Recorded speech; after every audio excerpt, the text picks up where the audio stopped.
இது கலியுகம் இல்லை, கந்தனோட யுகம். எங்கே பார்த்தாலும் கந்தன் தான்.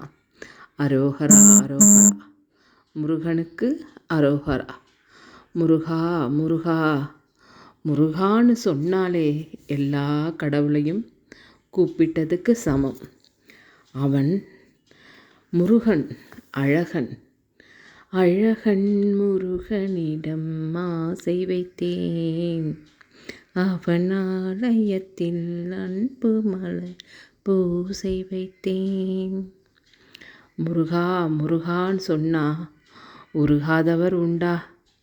அந்த மாதிரி ஒரு பெண்கிட்ட நியாயமும் தைரியமும் இருந்தால் அந்த கடவுளே வந்து துணைக்கு நிற்பார்.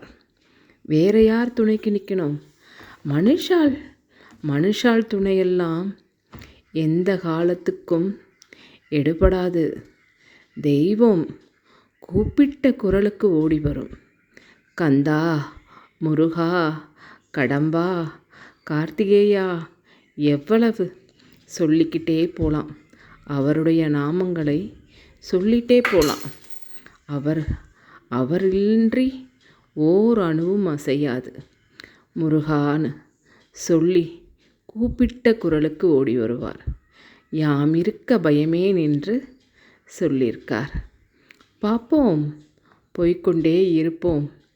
வருவது வரட்டும், எல்லாம் நன்மைக்கே, நல்லதே நடக்கும் அப்படின்னு போயிட்டே இருக்க வேண்டியது தான்.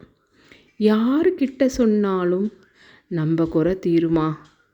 அவன்கிட்ட சொல்லுவோம், அவன்கிட்ட முறையிடுவோம். அவன் பார்த்துப்பான். என் ஐயன் பார்த்துப்பான், என் முருகன் பார்த்துப்பான், என் கந்தன் பார்த்துப்பான்.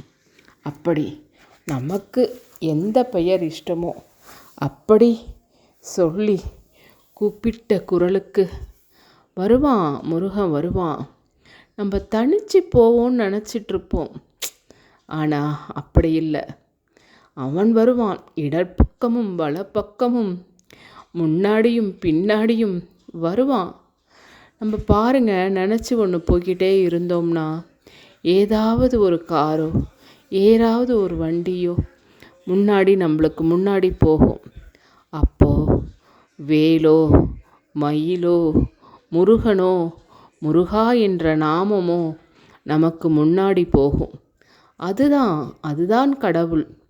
நம்ம நினச்சிட்டே இருப்போம், மனசுக்குள்ளே தான் நினச்சிக்கிட்டு இருப்போம். ஆனால் முருகன் வருவான்.